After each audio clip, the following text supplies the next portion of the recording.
Claire Whitmore didn't know exactly why she felt uneasy. She just knew she did. At 8:14 p.m., standing alone in a softly lit restaurant bathroom, Claire stared at her reflection like it might explain the feeling crawling up her spine. Her hair was perfect. Her navy blue dress fit just right. Nothing was wrong on the surface. And yet her hands wouldn't stop shaking. She unlocked her phone and typed the message she hadn't planned to send. "Dad, this date feels off." She hovered over the screen for half a second, then hit send before she could talk herself out of it. Claire was 26 years old. Old enough to tell herself she was being silly. Old enough to smile through discomfort. Old enough to know that walking out of a date without a good reason would feel dramatic, rude, ungrateful even. Her phone buzzed almost immediately. "Then leave. You don't owe anyone politeness at the cost of your safety." Dad. Her chest tightened. Daniel Whitmore had always been like that. Direct. Protective without being controlling. The kind of father who didn't ask questions first. He listened. Claire slipped the phone back into her purse, took one steadying breath, and walked out of the bathroom. Back to the table. Back to the man across from her. Back to the conversation she'd been quietly trying to escape for the last 40 minutes.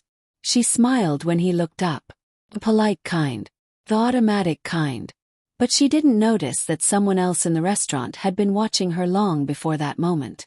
3 tables away, a man sat alone with a glass of whiskey untouched in front of him. Kong Song-hyun looked like someone used to stillness. Tailored black suit, composed posture, eyes that missed nothing. He'd noticed the shift when Claire returned to the table. The way her shoulders tightened. The way her voice softened. The way she stopped disagreeing. And when the man across from her leaned in too close, when his hand closed around her wrist as if reminding her to stay seated, Song-hyun set his glass down. He didn't rush. He didn't raise his voice. He simply stood. What happened next would pull Claire into a world far more dangerous than an uncomfortable date, and force her to decide whether trusting her instincts was more important than appearing nice.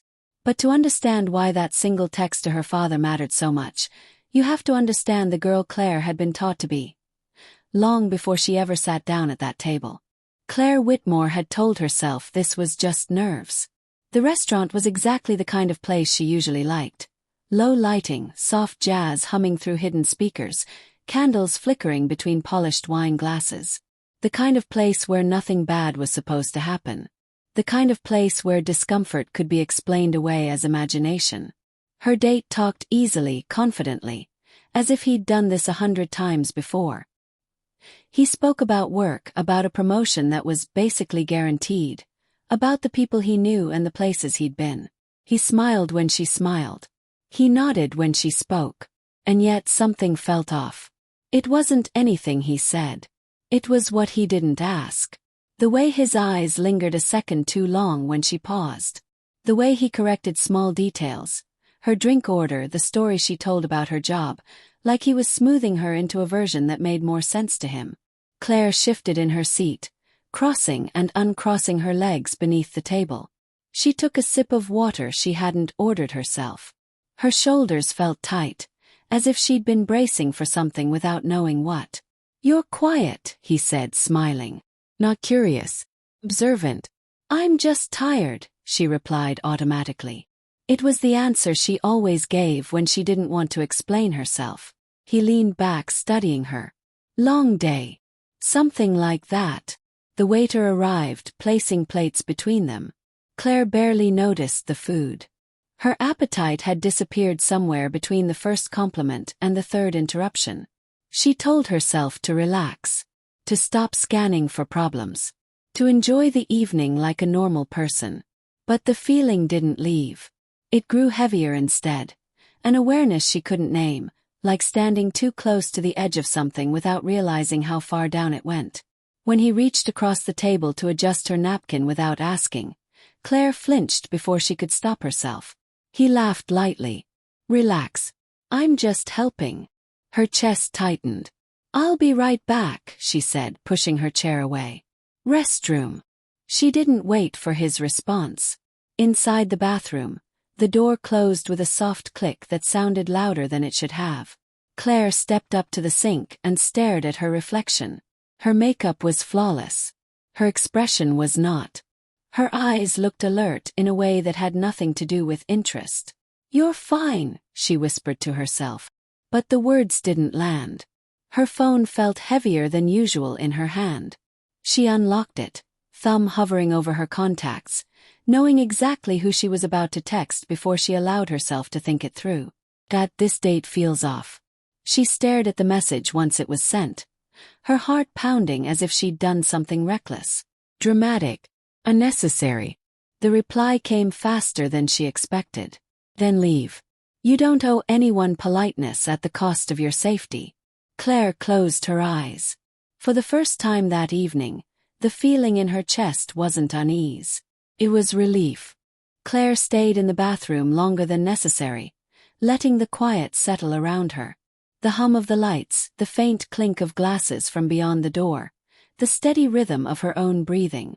Her phone rested in her palm, her father's message still glowing on the screen. Then leave. No lecture. No questions. No suggestions about giving it a few more minutes or being polite or finishing the meal she hadn't ordered. Just permission. Clear and uncomplicated. Daniel Whitmore had always been like that. When Claire was 12 and called him from a sleepover because the house felt wrong, he'd picked her up without asking her to explain. When she was 17 and cried in the passenger seat after her first breakup, he hadn't told her it would all make sense someday. He'd told her she didn't need a reason to walk away from something that hurt. "You don't owe anyone politeness at the cost of your safety." The words pressed against something deep inside her, loosening it. For years she'd learned to override that instinct, to weigh her comfort against someone else's expectations and decide hers mattered less. To stay seated, to smile, to wait for proof that she was allowed to leave. Her phone buzzed again. "I can come get you if you want. Or stay on the line. Whatever you need." Claire swallowed hard. He was 3 states away. He couldn't see the way her hands were trembling or how the tightness in her chest eased just knowing someone believed her. And yet somehow he was there anyway. "I'm okay," she typed back. I don't know how to leave without making it awkward." There it was. The real problem. Not fear, conditioning. Her father's response came slower this time, as if he'd chosen every word with care. "Awkward isn't dangerous. Staying when you don't want to be is. You don't owe anyone comfort at the expense of your own." Claire leaned against the counter, pressing her fingertips into the cool marble. She imagined him saying it, calm, steady, without judgment. Not telling her what to do. Just reminding her she could. A knot formed in her throat. She didn't text back right away. Because despite everything, her feet didn't move. She pictured the table. The half-finished glasses. The look he'd give her if she walked out without an explanation. She could already hear the apology forming in her mouth, the instinctive softening of her voice. "Sorry. I didn't mean to. Her reflection looked back at her, uncertain but alert. Like someone standing at the edge of a decision she'd spent years avoiding. Her phone buzzed one last time. "Claire, trust yourself." "Do." She closed her eyes, drawing in a slow breath. The kind that filled her lungs all the way to the bottom. For a moment, she stayed exactly where she was, suspended between what felt safe and what felt familiar. Then she reached for the door handle and stepped back into the restaurant. Claire returned to the table with the practiced ease of someone who had learned how to hide discomfort behind good manners. She slid back into her chair, smoothed her dress, offered a small smile that didn't quite reach her eyes. "I'm sorry," she said. "I just needed a minute." Her date looked up from his phone, the smile he gave her polite but thin. "Everything okay?" "Yes," she lied softly. She reached for her water, hands steadier now, though her pulse still hummed beneath her skin. The words her father had sent lingered in her mind, grounding her. "Trust yourself." She told herself she'd finish the conversation, find a clean break, and leave. What she didn't know was that she wasn't alone in noticing the shift. 3 tables away, Kang Song-hyun sat with his back straight and his attention seemingly fixed on the dark screen of his phone. To anyone watching, he was just another solitary diner. Expensive suit, untouched drink, the quiet confidence of someone waiting for nothing in particular. But his eyes had already marked her. He'd noticed her when she first walked in, the way she paused at the entrance, scanning the room before committing to the table. He'd noticed the slight tension in her shoulders when the man across from her spoke too loudly, too confidently. He'd noticed how often she glanced toward the exit. When she left for the restroom, Song-hyun had followed her movement without turning his head. When she returned, something about her had changed. Her posture was different, straighter, as if she'd been reminded of something she'd almost forgotten. Across the table, the man leaned in. "You don't have to rush," he said, voice low, casual. "We've got time." Claire nodded once. "I actually..." He cut her off with a small laugh. "You always do that. Overthink." The word landed heavier than it should have. Song-hyun's fingers stilled on the edge of his phone. Claire felt it again, that tightening, that subtle warning flare beneath her ribs. She pushed her chair back slightly, creating space that immediately disappeared when he leaned forward again. "I think I should head out," she said, keeping her tone light. "It's been a long day." His smile didn't fade, but something behind it sharpened. "Already?" He reached across the table. At first, it seemed almost harmless, his hand brushing her wrist as if to emphasize his point. But when Claire tried to pull back, his grip tightened instead. Not enough to cause a scene, just enough to remind her he was there. Her breath caught. "Hey," she said quietly. "Let go." The restaurant noise continued around them. Laughter, silverware, music, oblivious. That was the moment Kang Song-hyun stood. The chair barely made a sound as he pushed it back. He didn't rush. He didn't look angry. He simply walked toward their table with the calm certainty of someone who had already decided how this would end. Claire didn't see him at first, but she felt it, the shift in the air, the sudden awareness that something was about to change. Kang Song-hyun stopped beside their table as if he belonged there. He didn't raise his voice. He didn't touch anyone. He didn't even look at the man's face at first. His attention went to Claire. Only Claire. Eyes steady, assessing, respectful. "Claire Whitmore," he said calmly, as though continuing a conversation they'd started earlier. "I'm sorry to interrupt. We met briefly at a charity event last winter. You mentioned wanting an introduction to my firm's Dallas office." Claire's heart stuttered. She had never seen this man before in her life, but she understood immediately what he was offering. An exit. Her date frowned, confusion flashing across his face. "I don't think. It'll only take a moment," Song-hyun continued, still not looking at him. His tone was polite, unhurried. The kind of politeness that didn't ask for permission. "I have the details downstairs. If now isn't a good time, we can reschedule." He turned his gaze to Claire again, just long enough to make the choice unmistakably hers. "If you'd like." The man's hand was still on her wrist. Claire felt the weight of the room, the music, the eyes, the imagined judgment if she stood up too quickly or said the wrong thing. Old instincts flared, urging her to smooth it over, to stay seated, to apologize. Then she remembered her father's words. "Awkward isn't dangerous. Staying when you don't want to be is." She pulled her hand back. This time the grip loosened immediately. "Yes," she said, standing. Her voice surprised her, clear, steady. "Now works." Her date's smile cracked. "Claire, sit down. We're not done." Song-hyun finally looked at him. It wasn't a glare. It wasn't a threat. It was something quieter and far more unsettling, complete certainty.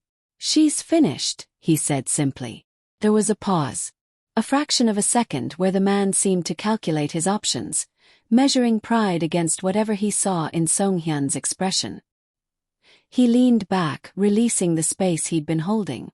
Claire reached for her purse, fingers brushing the leather as if grounding herself. Song-hyun stepped aside, giving her room to move first. Not guiding, not steering, just clearing the path. They walked toward the exit together. No one stopped them. No voices followed.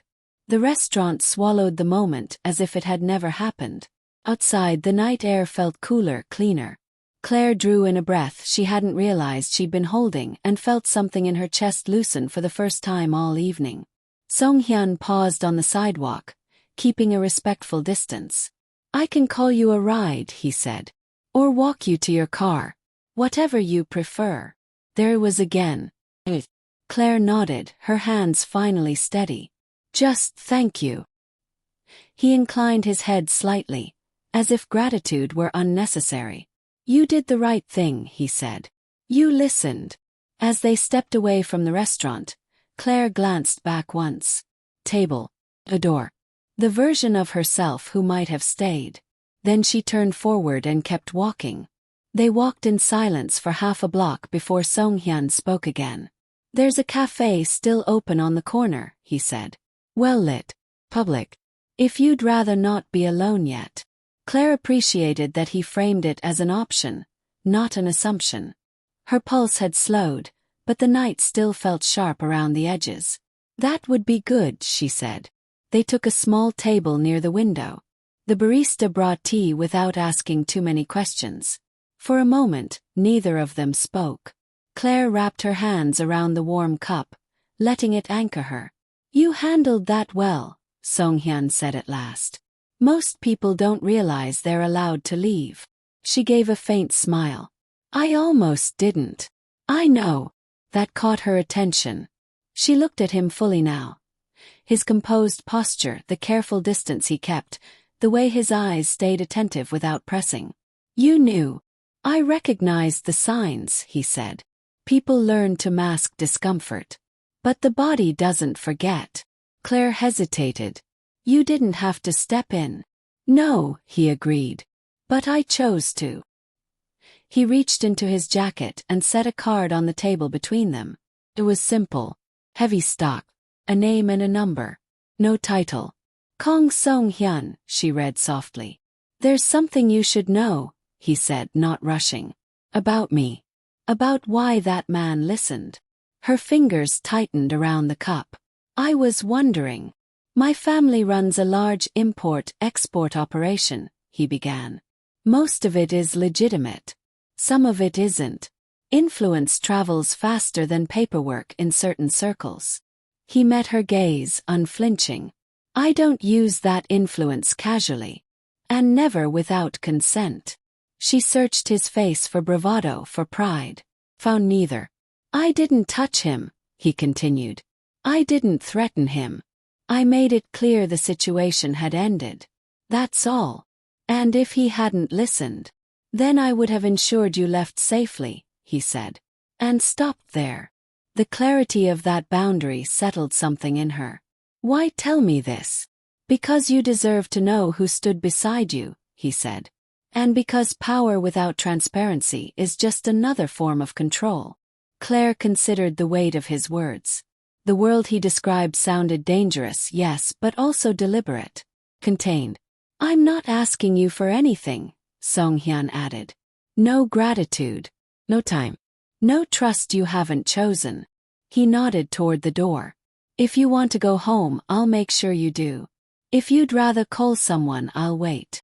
She thought of her father. Of permission freely given. Of how different this felt from being managed. "Walk me to my car," she said. He stood, giving her space to rise first. Outside, as they moved toward the quiet glow of the parking lot, Claire realized something had shifted. Not because a powerful man had intervened, but because someone had used power and then stepped back. And that mattered. The first consequence came sooner than Claire expected. It arrived in the form of a voicemail she listened to twice before she could fully process it. Her name spoken too casually. A laugh that didn't match the words. A suggestion that they should clear the air, as if nothing unusual had happened. She deleted it without replying. That night, she lay awake longer than usual, the ceiling fan tracing slow circles above her bed. The restaurant replayed in fragments, The grip on her wrist, the shift in the room. Song-hyun's voice cutting through it all with unsettling calm. She told herself she was safe now. She'd left. It was over. But safety, she was learning, didn't always arrive quietly. The second consequence appeared 2 days later, when she noticed a car idling across the street from her apartment longer than necessary. Maybe it was coincidence. Maybe she was reading too much into it. She waited, watched from behind the curtain until the car finally drove away. Her phone buzzed before she could talk herself down. It was Song-hyun. "Are you somewhere safe?" The timing made her breath hitch. She typed back before she could overthink it. "Why?" "Because situations like that don't always end cleanly," he replied. "I wanted you to know you're not imagining things. And you're not alone." They met that evening in a quiet park just after sunset. No grand gestures. No drama. He listened as she described the voicemail, the car, the knot of fear she tried to ignore. "I don't regret leaving," she said finally. "But I didn't realize choosing safety could follow you home." "It can," he said. "That's the cost. Not of leaving, but of being seen." She studied him. "And you? What's the cost for you?" He didn't answer right away. When he did, his voice was steady. "Attention. Expectations. Responsibility for outcomes I don't always control." He met her gaze.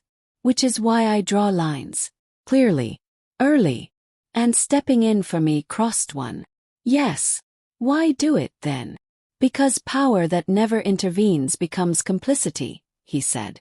"And because I won't watch someone be cornered when I can stop it." The fear in her chest didn't disappear, but it sharpened into something cleaner, more honest. "I'm scared," she admitted. "Not of you. Of what it means to stand my ground and have the world push back." Song-hyun nodded. "That fear doesn't mean you're wrong. It means the choice mattered."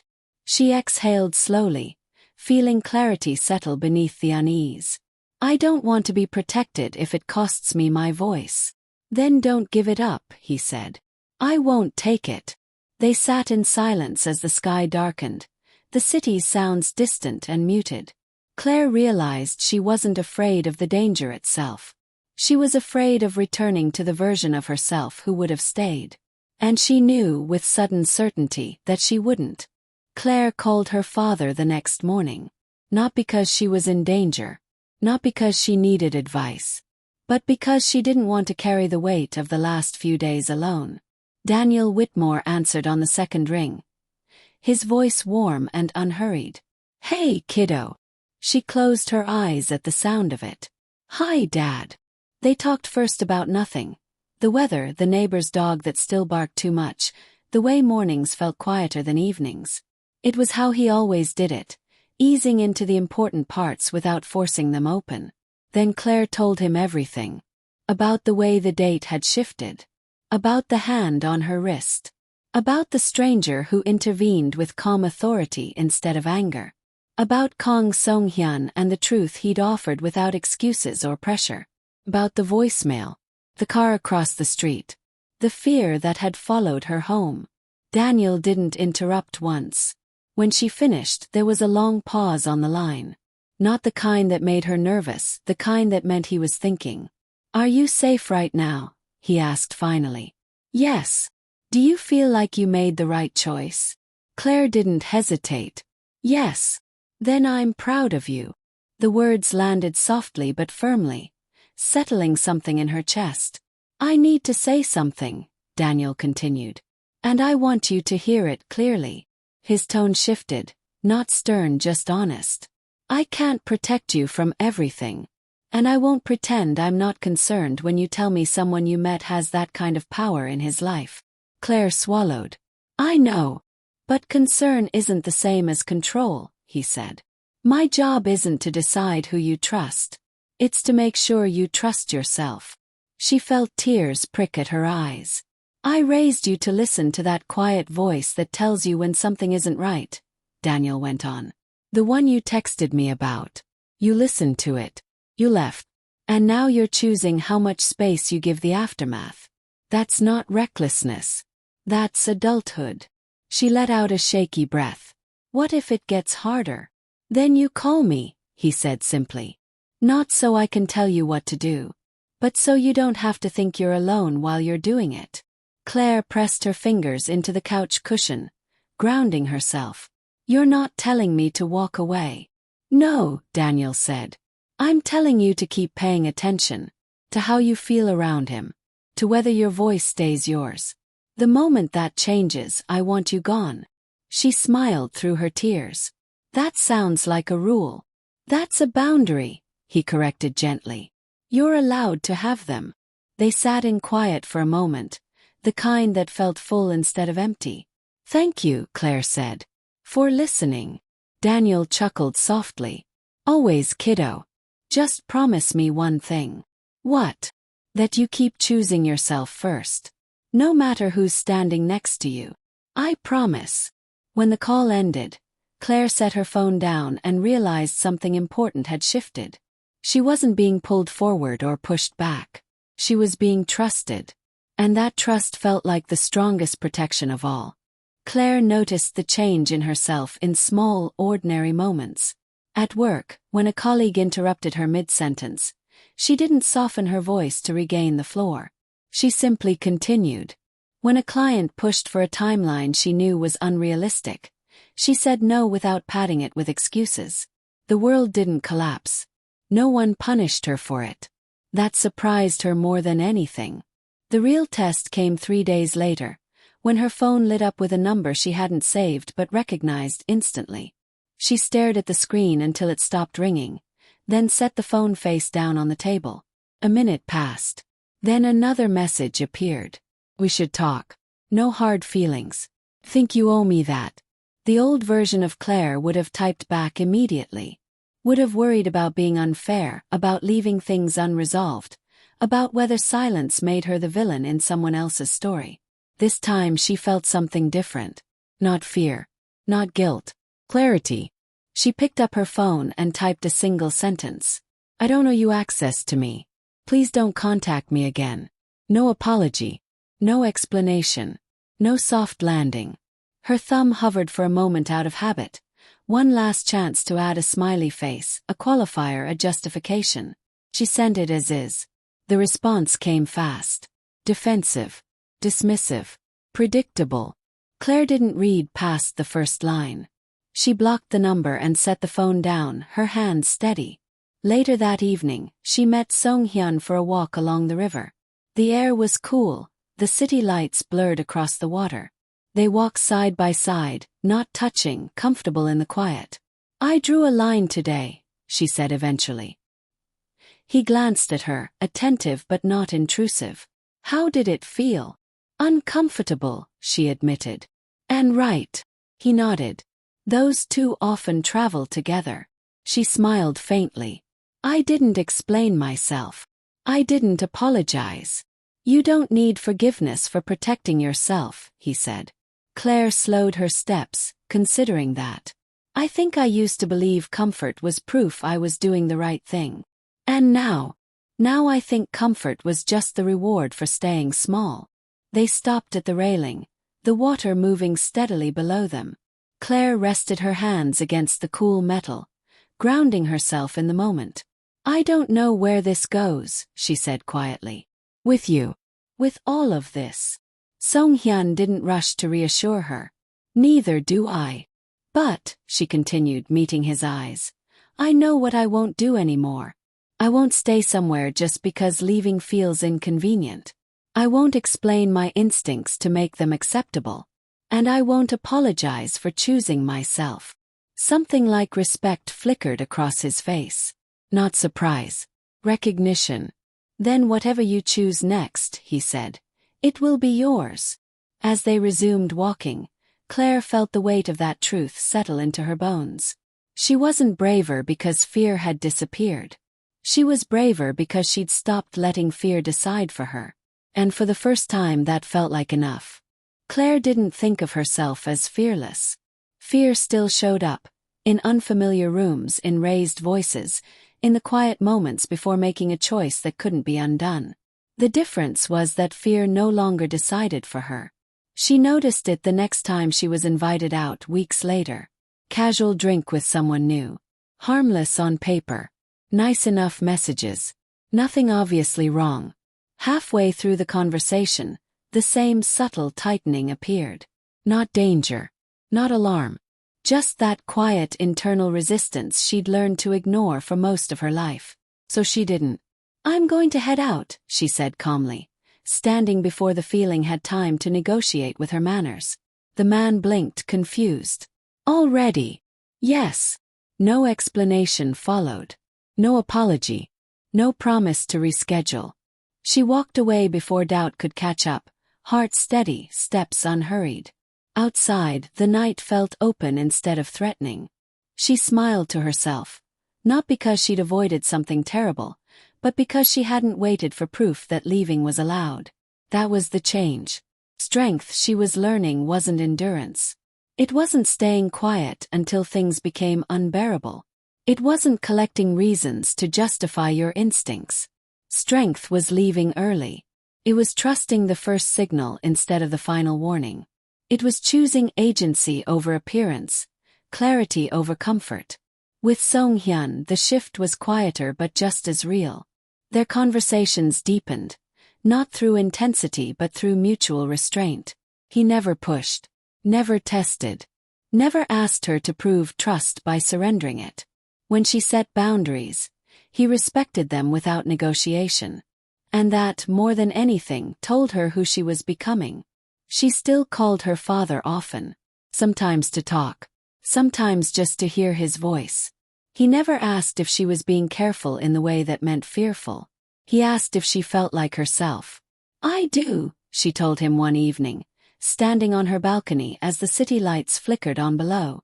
"More than I ever have." "That's all I wanted," Daniel said softly. Claire leaned against the railing, breathing in the cool air. The world hadn't become safer. People hadn't become kinder. Power still existed, uneven and unpredictable. But she was different. She knew when to stay.